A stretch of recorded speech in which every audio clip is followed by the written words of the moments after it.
Las obras misionales pontificias, cuya sede central está en Roma, con delegaciones en todos los países donde viven católicos, tienen el deber de despertar la vocación misionera de todo el pueblo de Dios. Las obras misionales pontificias de Venezuela quieren dar a conocer la ingente labor humana y cristiana que a lo largo de más de 60 años han llevado en nuestro territorio nacional diversas congregaciones religiosas de misioneros. En esta oportunidad nos hemos trasladado con nuestras cámaras al Delta Macuro. Hace 62 años llegaban a ese territorio apartado de nuestro país los primeros misioneros capuchinos de una forma oficial y canónica. Ya algunos años antes habían llegado en plan de exploración. Cuando los capuchinos llegaron al Delta Macuro, vivían a lo largo de más de 30.000 kilómetros cuadrados y diseminados en todos los caños del Orinoco, unos 2.000 indígenas amedrentados, frecuentemente explotados por aventureros sin escrúpulos que les llevaban lo que producían a cambio de baratijas. A través de la obra de los misioneros, hoy se han ido implantando en el territorio del Tamacuro pueblos como San Francisco de Guayo, Araguaymujo y por supuesto ha crecido de una manera pujante la capital del territorio, Tucupita. Estos misioneros, presentes allí desde hace más de 62 años, en breves ráfagas van a darnos a conocer lo que han llevado a cabo en beneficio de los indígenas, hasta el punto de incorporarlos al territorio nacional y a la Iglesia Universal.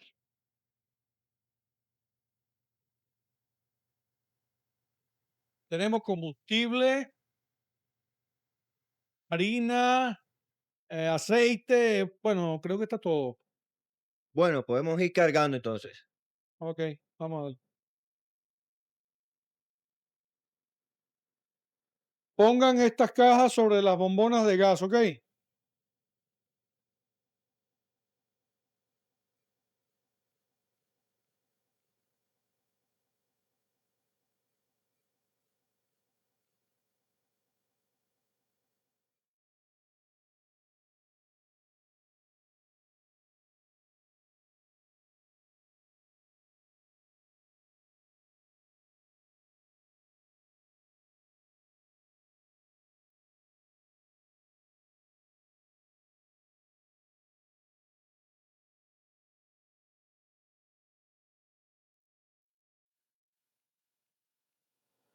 Simón Bolívar, nuestro libertador, murió con la pesadumbre de no ver restablecidas las misiones católicas entre nuestros aborígenes.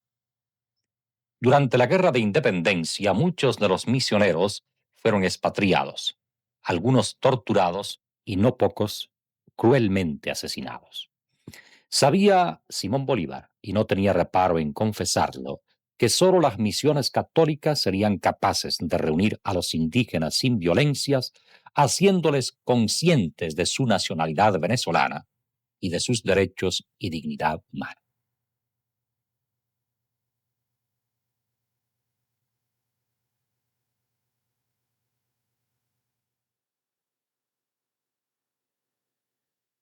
Pues los primeros contactos con los indios en general se realizan yendo el misionero, desplazándose el misionero al lugar en donde se encuentran los indios, que es una cosa casi siempre heroica. Pero yo, cuando vine, cuando comencé a trabajar en la misión, ya existían dos internados con colegios, el internado de Araguaymojo y el internado de Huausa, San José de la Macuro. Vamos a ver tu carne. Vamos a ver. Sí. Vamos a ver. Vamos a ver. Allí me destinaron a mí. Ya encontré el colegio hecho con unos 60 niños, 30 niños y 30 niñas indígenas, y allí pasé yo los primeros años, 12 años, hasta que dejamos aquella casa.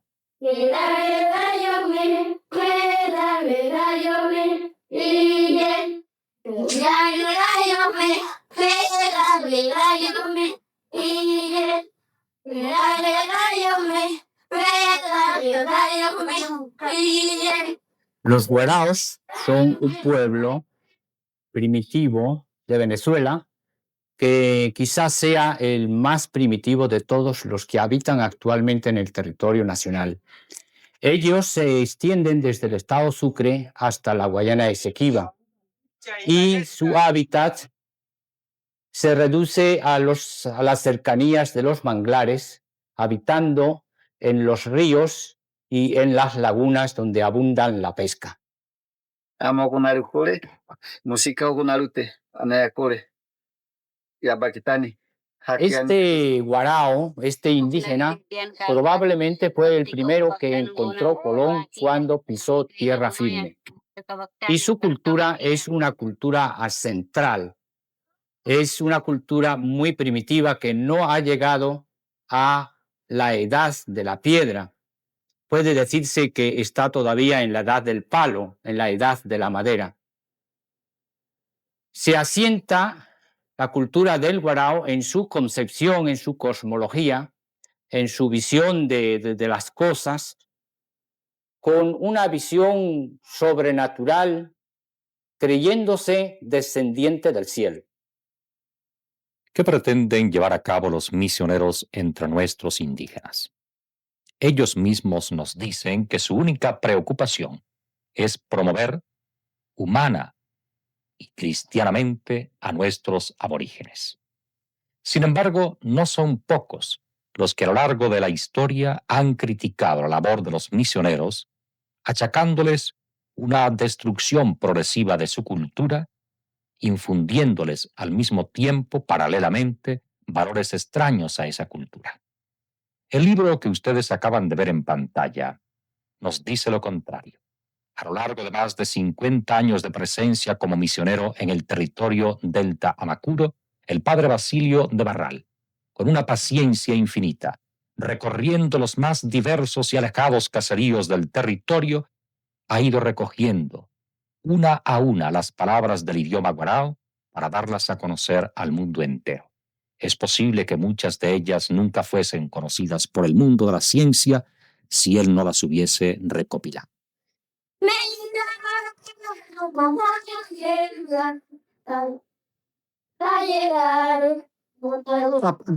Me vení del internado donde los muchachos, los niños, sobre todo las 4 o 5 niñas que había allí, muy listas, y yo les hacía le hacía una especie de interrogatorio, de programa, y después le daba un premio a la que me lo hacía mejor. Entonces ellas me iban anunciando canciones, etcétera. Después me lo cantaban todas reunidas, las niñas del colegio.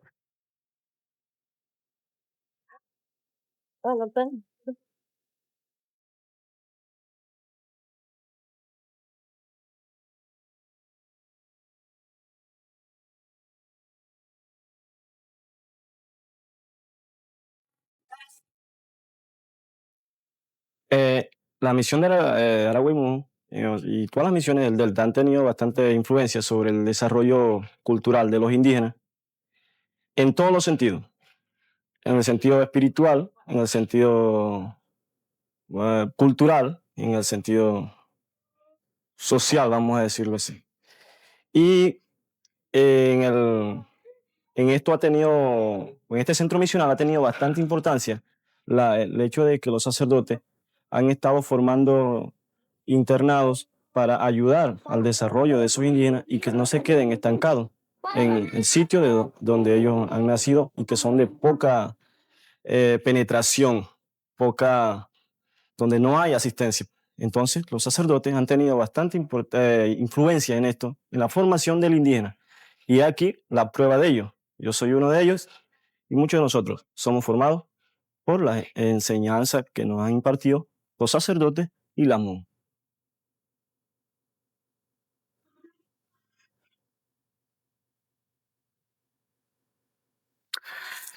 Nuestros ritos aún se conservan gracias a la ayuda que recibimos de los sacerdotes, de las monjas, que son las que a nosotros nos impulsa a conservar o nos influye sobre nosotros esa idea de que conservemos lo propio, lo nuestro, lo autóctono. Y claro, lo hemos reconocido así como una de nuestras riquezas más importantes fuera de todo lo que pueda haber alrededor de nuestra comunidad. La conservación de esos ritos, de eso, nos hace a nosotros personas capaces de demostrar ante cualquier grupo social nuestra manera de vivir, nuestra manera de actuar, por supuesto, como ciudadanos y como verdaderas personas que sabemos lo que es. Sabemos distinguir perfectamente las cosas que nos convienen y las cosas que no nos convienen también. Y gracias a ella. Los que vivimos en las grandes ciudades no conocemos a fondo las muchas necesidades que tienen nuestros indígenas. Carecemos nosotros de sus paisajes encantadores. Vivimos lejos de su mundo incontaminado, de su vida serena en la selva, pero carecen ellos de todos los adelantos de la tecnología de los que nosotros disfrutamos. Y sin embargo, somos todos ciudadanos de un mismo país, hijos de un mismo Dios.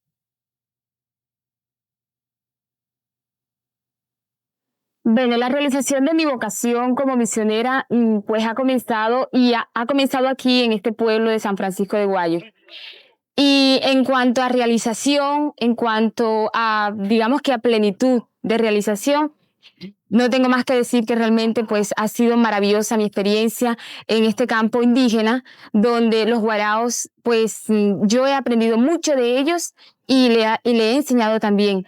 Pero precisamente he de resaltar que lo que ellos me han enseñado ha sido muy grande.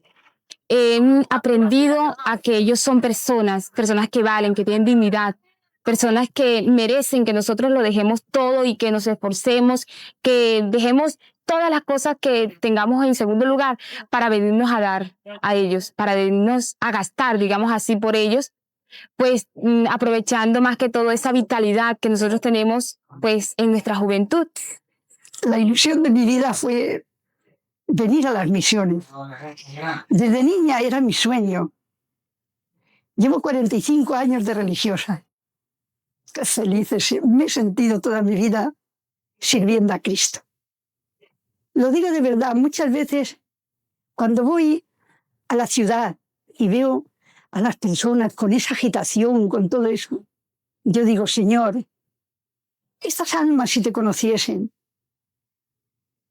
y reflexionasen un poquito en el silencio y pensaran en aquella vida que tú nos has prometido y que tú nos has merecido por tu muerte y pasión y resurrección. De verdad que muchos correrían en seguimiento de Cristo para sentir el gozo que se siente en el alma. Porque es que cuando uno se sacrifica por el hermano, se siente tan feliz haciendo el bien. Yo puedo decir aquí, estuve en Medicatura de San Francisco de Guayo 18 años. Si estas paredes pudiesen hablar del gozo que mi alma ha sentido y de lo que he sufrido también, muy sufrido en mi hermano. Y el gozo de poderle aliviar. Pero nunca pensaba que era el hermano, sino que era Cristo a quien yo atendía. Y por eso el Señor se volcaba en mi alma, llenándome de un gozo que es inexplicable. Es que no se puede uno expresar con palabras lo que Dios hace a sus pobrecitas criaturas, cuando éstas de verdad se entregan a Él, con amor, con cariño, con toda la entrega total de su vida para su gloria y para el servicio de los hermanos. No me cambiaría por nadie de la tierra. Digo como mi padre San Francisco, Señor, el amor no es amado. Si te conociesen, ¿cómo era imposible no amarte, Señor? ¿Cómo era imposible no amarte? Nuestro padre San Francisco dice que se pasaba noches enteras diciendo, el amor no es amado, el amor no es amado.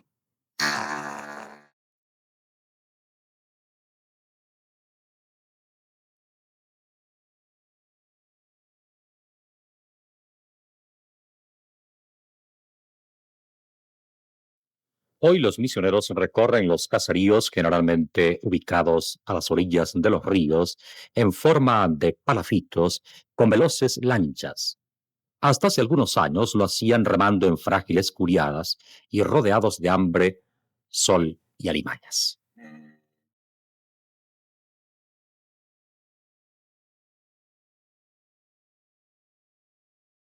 Después de tantos años, los misioneros conocen palmo a palmo el territorio.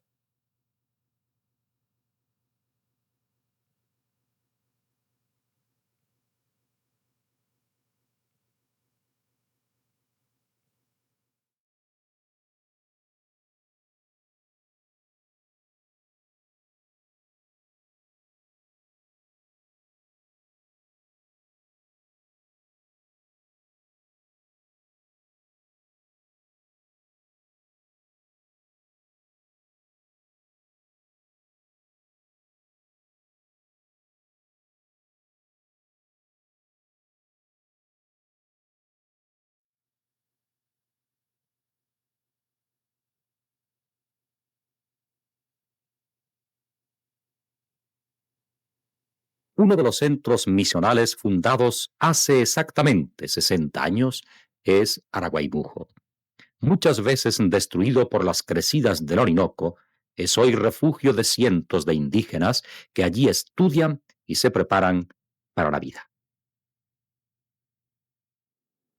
Ahora el centro ha tenido una función educativa que se le dio desde el principio, ya que los primeros misioneros pensaron que la mejor manera para adelantar el trabajo que la ley venezolana decía de evangelizar y reducir a la vida civilizada a los indígenas, a los nativos, era los internados. Y en todo este centro se distingue por eso, por una labor de internados. Desde el principio comenzaron a tener internados, un internado masculino y otro femenino, regentado por los misioneros y por las hermanas terciarias capuchinas, y así ha estado funcionando hasta hoy, excepto el internado masculino, que por razones de no poder darle una atención debida, se suspendió hacia el año 75, 76.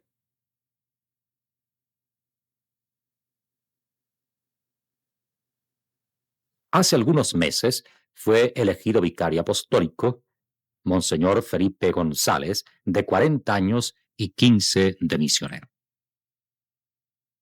La fundación de este centro misional de San Francisco de Guayo se remonta al año 1942.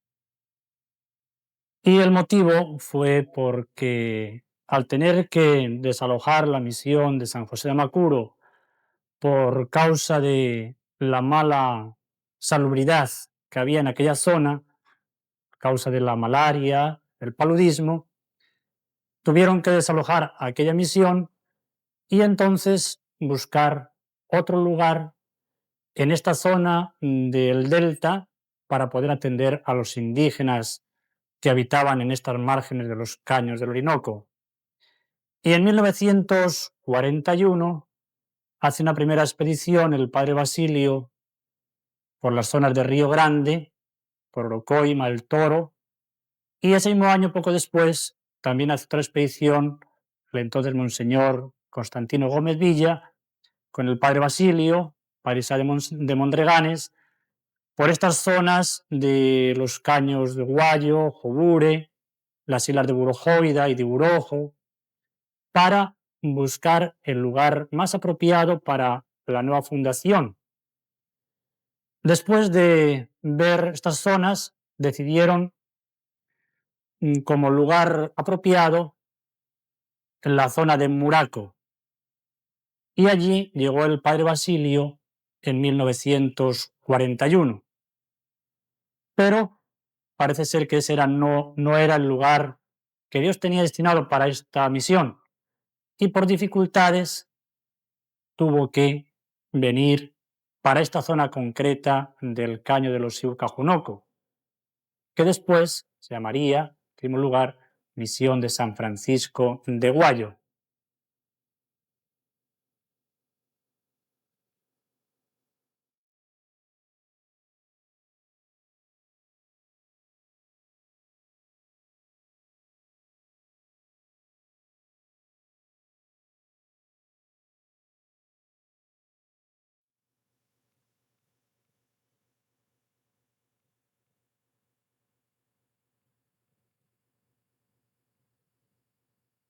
En la isla de Burojoida están enterrados la mayor parte de los misioneros muertos en acción. Muchos de ellos cayeron víctimas de la malaria y el paludismo. Otros, como los padres Corvillos y Pobladura, en accidentes lamentables y en actitud de servicio.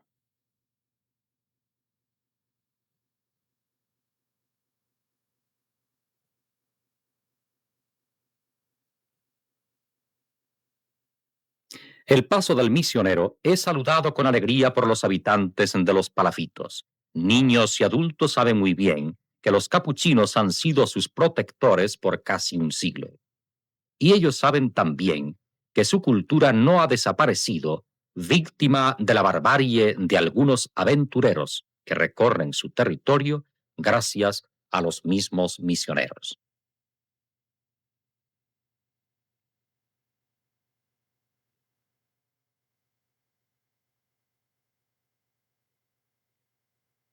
Los indígenas guaraos vivían antes de llegar los misioneros de la pesca y frutas poco menos que silvestres.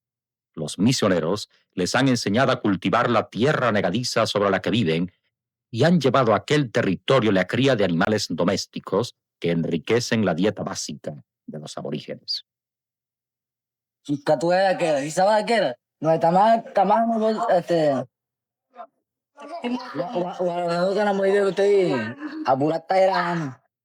Los indígenas guaraos tienen una artesanía relativamente desarrollada.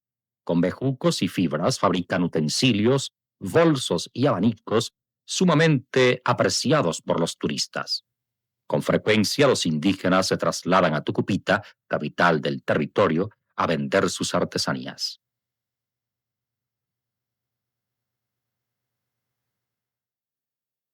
Nos encontramos frente al Caño Manamo.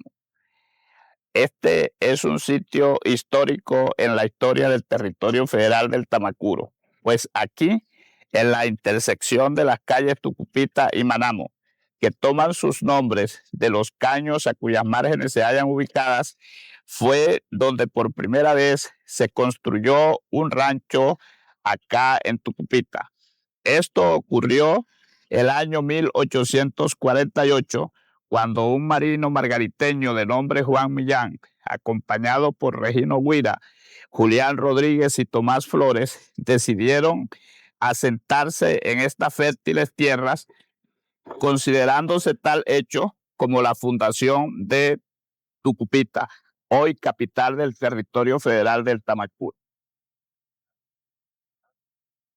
En Tucupita vive el vicario apostólico y está el centro de estudio y reflexión para todos los misioneros. Además de la iglesia parroquial de San José, recientemente se inauguró la imponente catedral en honor a la Divina Pastora. Dentro de algunos años, los centros misionales de Guayo y Araguaimujo se convertirán en pueblos prósperos de Venezuela, como se fueron convirtiendo tantos que iniciaron en el pasado otros misioneros con pequeños grupos de indígenas. De esta manera, la Iglesia, a la vez que evangeliza, amplía la cultura y humaniza a los grupos sociales. Un pueblo que vive sobre todo de agricultura, algo de ganadería, pero sobre todo la fuente propia de Tucupita es el gobierno, tanto como profesionales de la educación y empleados de los diversos organismos y ministerios que hay acá representados. Todo ello ha ayudado al desarrollo de Tucupita y de la zona. Sin embargo, nos encontramos, y ustedes pueden comprobarlo cuando bajen a la zona de la misión, como todavía el campo indígena está bastante atrasado y bastante olvidado. En cuanto a tarea de labor apostólica que realizamos acá los capuchinos en Tucupita, yo llevo tan solo 5 años por acá, y atendemos multitud de caseríos, donde todos los días tenemos alguna visita, bien sea para catequesis, bien sea para celebración de la Santa Misa, y para otros menesteres. En esto contamos, gracias a Dios, con la ayuda de gente de acá, hombres y mujeres pertenecientes a la Iglesia Viva de Tucupita, tanto del movimiento de cursillos, de la renovación carismática, del grupo de jóvenes, que se comprometen, se han comprometido y lo están demostrando, esa su tarea de ser evangelizadores, ser apóstoles, no solo cuando salen a dar catequesis, sino y sobre todo respecto a su vida familiar, su vida en el hogar y su vida laboral. Tucupita, hoy en cuanto a iglesia, podemos decir que es una iglesia viva y está presente en el desarrollo de esta zona, no solamente preocupándonos de su desarrollo espiritual, sino integral, ya que con las diversas actividades que realizamos de visita a los caseríos, nos encontramos también con muchos problemas de los cuales nos hacemos voceros y se los presentamos a los diversos organismos para que ellos, que tienen la solución para esos momentos, puedan acomodarlas y ver cómo se puede solucionar lo que tanto necesitan nuestras gentes y estos nuestros caseríos.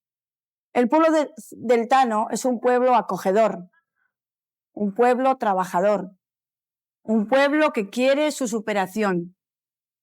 Por tanto, el colegio trata de, por todos los medios posibles, dar todo lo que puede para que este pueblo, este gran pueblo deltano, se vaya integrando a todo el resto de la comunidad nacional, de toda esta nuestra Venezuela, a la cual tanto queremos. Aquí empezó en Venezuela, es decir, en toda la colonia o en toda América hispana, las primeras misiones que se renovaron y se abrieron nuevamente fueron las de Venezuela. Y de las de Venezuela fueron las de aquí, del delta del Orinoco, porque el delta del Orinoco siempre estuvo más a mano. Entonces no había ni tren, ni avión, ni nada de eso. Todo era a canalete o a pie. No había otro medio de locomoción.